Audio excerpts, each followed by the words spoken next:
Good morning, guys. Welcome to Sunday. Today is going to be a cleaning up the farm day, but I'm calling it now. I'm calling a drought, you guys. We have not got a lot of rain this year yet, and it has been stressful because it's hard having to do everything and then spend hours outside at night watering your garden. And all these cucumbers that I had planted, they all almost died on me yesterday. When I checked them in the morning, they were all slumped over, looking really sad. But I gave them a really good water and they're looking good now. These are the worst of them, all my little peas. But look at you guys, I think they're ready. I didn't plant as many as I usually plant. That is for sure ready. They're tiny this year. That's not ready. It's not ready, but man, does it ever taste good. I love the taste of green. So yummy. Anyway, everything is coming back. I even have lots of tomatoes starting to grow. Tons of flowers. Here's some little cherry tomatoes right here. I have some herbs growing there. A little herb bush here. Isn't that so cute? All it is herbs. I love celery. Celery is one of the things that I love more than anything. We hardly ever buy it. I'm hoping it actually works out for me. But the plants look really good, so hopefully. Everything this year is growing way better than last year. All these are peppers. Like on my pepper plants last year, I had maybe 3 peppers. And this looks like I'm gonna have a lot of peppers. I don't even remember what these are, but they're cool looking. And all of these are cauliflower.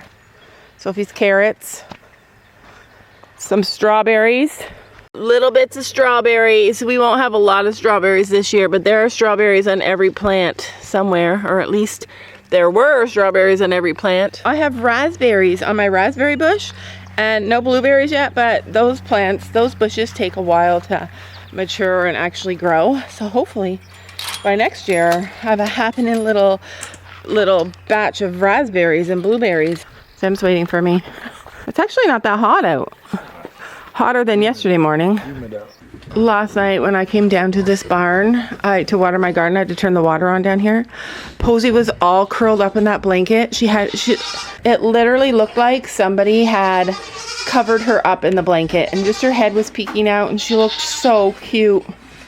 It's funny because the pigs actually come in at night when we bring them in and they go right to bed. They eat their dinner and then they just curl up and go right to bed. It's the cutest thing. They both do it.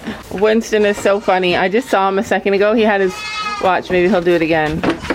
He jumps up, puts his head over top of this bar here and just stares at us. Come on, get out there. Get out there. Out. Oops. Come on, little baby.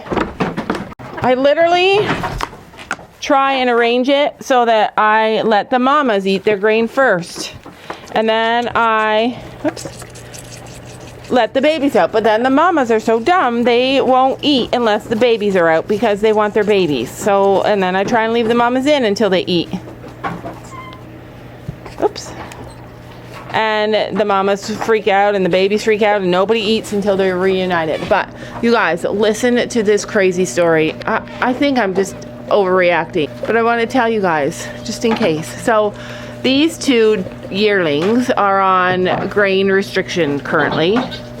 In fact, all of our goats except for the mamas I'm trying to give them a little less grain, but even though they're not getting as much grain, they still go outside and eat in the grass all day and it's hard to maintain their weight. This girl is chugging down her bottle. I lost the other bottle, so I had to get the nipple that I hate that she likes. Anyways, so this little girl, she was looking a little bit thinner. She was looking actually pretty cute.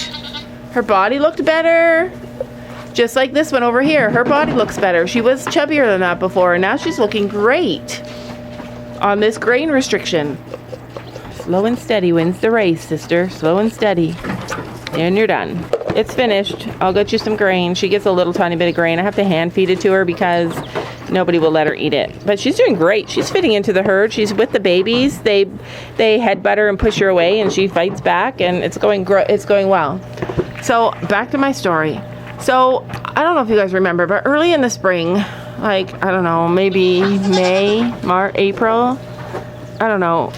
Look at, do you see how they're like the same height practically? That's a 4.5-month-old, 4.5-month-old baby, and that's a 1.5-year-old doe. Anyways, back in the spring, I decided I was going to try and breed these two. I was like, maybe I'll breed them because I really want to have a fall breeding. I want to try it. Just one fall breeding. So I decided, like, I'll just breed one goat, and it was Cricket, the black one. I just decided, like, I'm just going to try it. I sometimes ADHD, you guys might not know. I'm going to teach you guys about it. It's amazing, but also not amazing. Mostly amazing, though. So I sometimes just am impulsive, and so I was like, you know what, I really want to spring a fall baby. I just want one goat, maybe two goats. Like, I thought if I could breed my yearlings and have them give birth in the fall, it would be the perfect situation. And so I raced out there because the day I decided it, little Cricket was in heat, and I put the boy with her, and I left the boy with her, and I thought I saw him mate her, but it's so fast, like I wasn't exactly sure. But anyways, I left him with her for half of a day, and then I went up to the house, and I was thinking to myself, like, I started second guessing myself. I started seeing these posts where people were like, my doe is too small, and she had so many C-sections, and I can't breed my doe because, and then I started freaking out, and I second guessed myself, and I was like, maybe she's too small. Now I think she's a good size. Like, her back end is super wide. She's a short little goat, and she's not very long.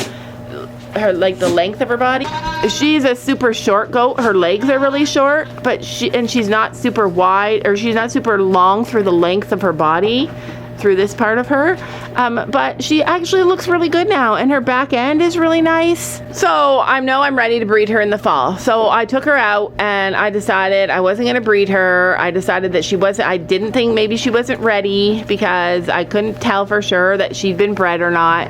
It didn't seem like she'd been bred. I can't even remember, actually. I should watch back in videos. All I know is that I let her out, or I put them in the barn, I put them together. I thought I saw him breed her. It was Ziggy, because our other boy can't breed with a polled baby. If you breed two polled goats together, you can get hermaphrodites. It's not good. Then the girls become infertile. So it's just not a good situation. But anyways, it was Ziggy. I put him with her. I swear he bred her. I thought he bred her, but I wasn't sure.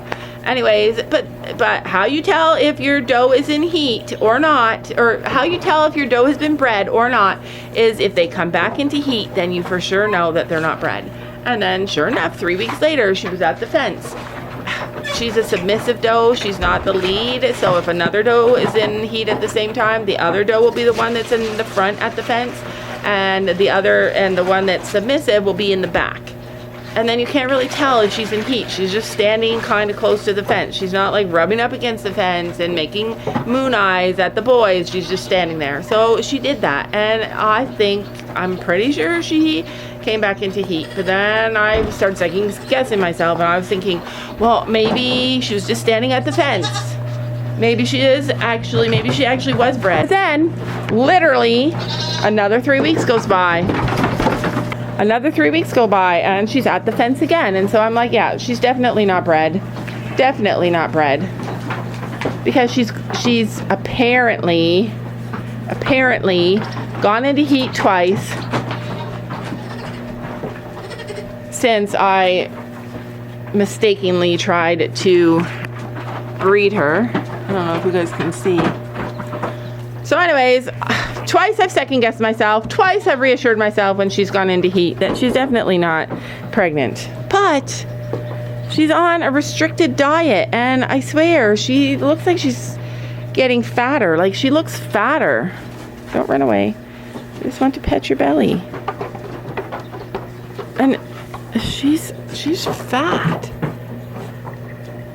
So anyways, but the last few days I've noticed that her udder is a bit big, and it can be big just because she's fat. Yes, I'm gonna get you some grain. Hold on. She's like, stop talking, give me my grain. But then when I look over here at the goat that's the same age as her, there's no udder at all. I mean, she's standing up. She's a little chubby. Not really. She looks good, actually. She's not chubby at all. I wouldn't say she's chubby at all. No udder. I keep saying to Sophie, do you think she's pregnant? Do you think she's pregnant? She's like, no, no, no. Cricket. Oh, yeah? Because I tried to breed her, but then she's come back into heat twice, I've thought. But in the past, I thought Tilly came back. I feel like every single goat looks like they come back into heat after they're bred. But then I don't know. I can't tell. The point of my story is that we might be having a fall baby and a fall litter. And I'm okay about it now because she's a good size. She'll be almost 2 if in the fall. If she has a baby, she has a baby. If she doesn't, she doesn't. I'm okay waiting too. Do you think she looks like she's early pregnant? No. You and Sophie are the same. Fat. You and Sophie are always the same. Do you think Tilly's pregnant? Nope, nope, nope. Actually, you did think Tilly was pregnant, didn't you? Yeah. Anyways, I'll try and get a picture of the udder, but because she's a black goat. Here, can you take this bottle? But because she's a little black goat, it's hard to tell. Are you pregnant? All right. Tell us. She's really cute though.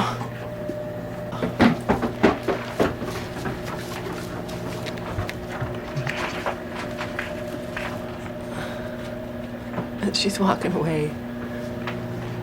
I mean, it's not an alarming udder. It's not one that screams pregnant, but has done some growth recently. Yep. Posey. I need to come down and Posey to do some tricks because she is so smart. We got a brand new camera system. I was talking to my friend and I said, like, can you ever have too many cameras on your property? And we both agreed, no, you can't. So we have 2 choices. We have 2 thoughts about where we're gonna put it. So we could put it on over here and watch the boy area because the boys are the ones that cause so much trouble. Or we could put it over here somewhere and then watch not only this rock field for the goats, but also like the pastures over there. Keep an eye on the horses at the same time. So my question is, where's the easiest to put? Like, it's a solar powered camera. You don't have to plug it in. It's a really nice new one. I can't wait to show it to you guys. Do you think if we put it on the corner of this thing that it'll get both fields? Well, then you can look that way and that way. All right, I'll go for that. I guess we're gonna see, but to me, she looks bigger and bigger. I'll get a brush and I'll brush you, Cricket. These two, her and these 2 yearlings, they have longer hair and they're really struggling this summer. But look, that almost 5-month-old baby looks almost as big as her. Looks almost taller than her. You see that baby udder in there? Oh, you can't really see it. See, look, she's taller. So I was spying on her. I was watching through this little peephole and she didn't know I was there. And so what I thought was gonna happen is happening. If you watch a goat for any length of time, you can see who she's afraid of. So she's terrified of Blossom, who is the biggest bully ever. She's awful and she has horns. So even if I'm holding her and Blossom comes by, she freaks out and tries to save herself. She's a little bit afraid of Tilly, Tilly's good with babies, so I understand, like, she's not as afraid of Tilly. Who she goes to for comfort and for safety is Lola. Lola is such a good goat. Like, she's up there now in the herd. She's top 3, and the other mean ones like her and are kind to her. So anyway, she's still really nice to the new babies. And also, I tried to put her with Oakley when we first got this goat. When we first brought her home, I tried to put her with Oakley, and Oakley was our smallest baby that we still had. And Oakley was awful to her, awful. But when I was spying through the gate, they were rubbing up against each other, and they were really gentle with one another, and you can see they've really bonded together. And so they are becoming best friends, and that's exactly what I wanted to happen, because I'll probably keep Oakley for the rest of her life. I'll sell all the rest of our babies, our non-registered babies, but I'll probably keep Oakley. Oakley, I love her. See, she runs from this one. Anyway, I'm gonna go up to the house. Pools are filled. Everything's done down here for now. I'll be back to walk my baby though, because you guys, I don't know how it happened, but I wanted Sophie to show goats with me so bad. I wanted her to love it the way I love it, and she didn't. But the minute it became a challenge to her, suddenly she's taking it so seriously. We went out last night and she stayed home, and when we got back, she had been researching to death how to train a goat for show and how to show a goat. She's never done that before. It's only been me. And she came out again last night and she walked her boy to the point where he looks so good now. You would think he'd been being trained for months. Like, he just walked beside her. He was excellent. So I got my work cut out for me now. I gotta train little Poshy up so I beat Sophie. We bet $50 that I could do it better, which I know I'm gonna lose, and I'm okay with that. I just want her to be really excited about it and do it with me. Don't you know that you're beautiful?